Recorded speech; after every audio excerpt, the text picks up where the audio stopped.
Good day mga katrabaho makinista. Ngayong araw, isi-share ko sa inyo ang aming scrubber system which is a hybrid type. Can be operated open loop and closed loop. Makikita ninyo dito yung iba't ibang machineries ng aming scrubber system. Alright, let's start. So ang aming scrubber system, meron siyang apat na major components. Unang-una yung scrubber, which is maker Hyundai Heavy Industries, water monitoring system, maker Green Instrument. SEMS, maker is SICK, at itong WTS, maker niya is Langtech. So ito makita nyo, meron tong tatlong seawater pumps, katulad din to ng cooling seawater pumps. Siya yung nagsusupply ng seawater sa ating scrubber system. Maker is Desme, the type is NSL. So meron din tong anode. Kung makikita nyo, ayan.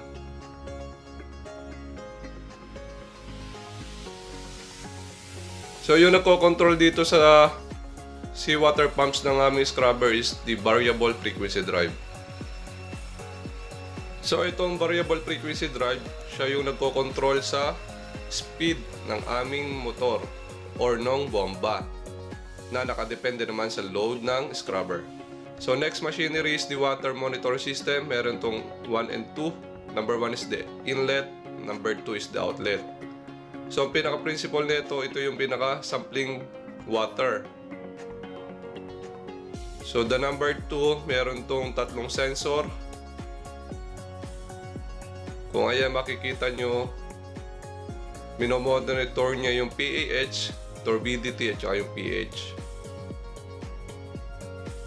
So the pump, sinasaksyon niya yung sampling water tapos dadalhin niya doon sa mga sensors. So the pH is responsible for the acidity or the alkalinity of the water. Yung turbidity is the cloudiness ng tubig, malinaw o malabo. Tapos yung PAH, the polyaromatic hydrocarbons, siya naman yung nagme-measure ng unburned fuel na sumasama sa tubig. Alright, next machinery is the freshwater makeup pump. So ito ginagamit namin during closed loop operation. Ito yung nagkakarga ng process tank. Yung freshwater ang ginagamit namin na pang scrub ng exhaust gas. So everyday kumukonsumo kami ng 25 cubic meter of fresh water. So ito namang inlet and outlet piping arrangement, naka GRP pipe yan at saka stainless steel. So makikita nyo ayan, napakahaba mga piping yan, papunta doon sa taas, which is the scrubber body. Alright, sundan natin.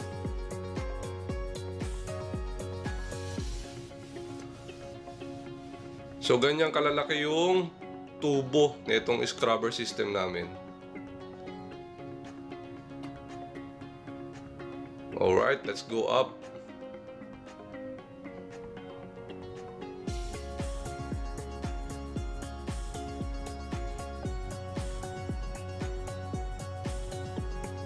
So nandito na tayo sa pinaka WTS area.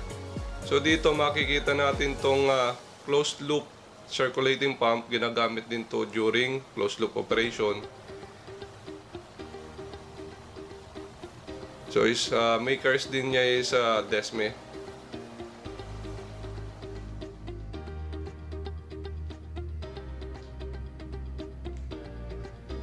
Alright, ito naman yung process tank. Ito yung nag-hold ng fresh water during closed loop operation. So dito din kumukuha ng supply na pang scrub ng exhaust gas. So ito is the reception tank. Ito na mismo yung WTU. Alright, reception tank, ginagamit namin to as settling tank ng sludge residue papunta do sa MTU. Water treatment system, meron tatlong stage, WTU, MTU at saka BFU. So the WTU, siya yung purification stage. Meron yung dalawang membrane. So yan yung nagpipurify. So after niya ma-purify yung galing ng process tank, ng reception tank, ibabalik din niya yan sa purified water tank. So from purified water tank, sasaksyon din niya ng pump pabalik sa scrubber process tank.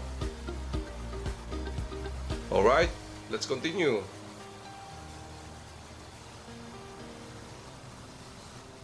So next machinery. Alright, akyat ulit tayo ng isang level. So eto na yung booster pumps. Nandito na rin yung MTU at saka yung BFU. So this is the booster pumps. So during open loop, ito yung gumagana. Siya yung nagbibigay ng seawater dun sa scrubber body. So ito din, dinadrive din to ng BFD. So this is the MTU. Ginagamit natin to during closed loop operation. So dito nagmimix yung sludge at saka yung polymer. So from the MTU, pupunta yan dun sa BFU naman.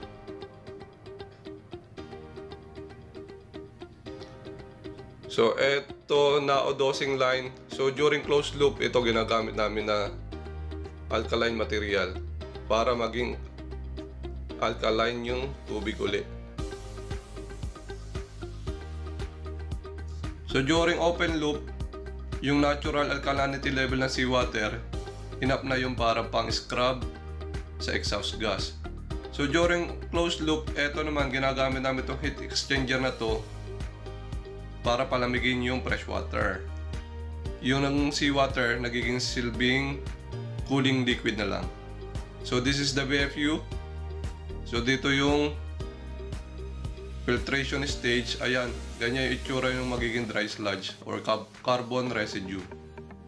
So alright, let's continue.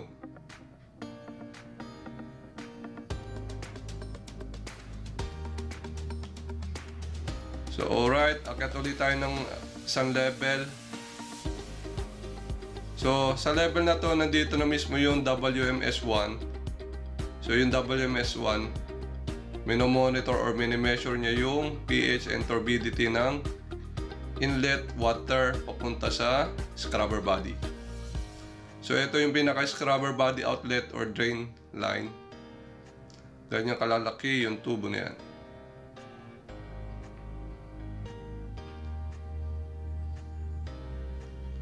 So this is the WMS1. So ipakita ko sa inyo yung loob. So same lang to ng WMS2. Merong bomba, filter, at saka yung tinatawag naming debubbler. So from debubbler, yung pupunta na yun doon sa mga sensor, which is the pH at saka yung turbidity. So this is the value. So normal yung value.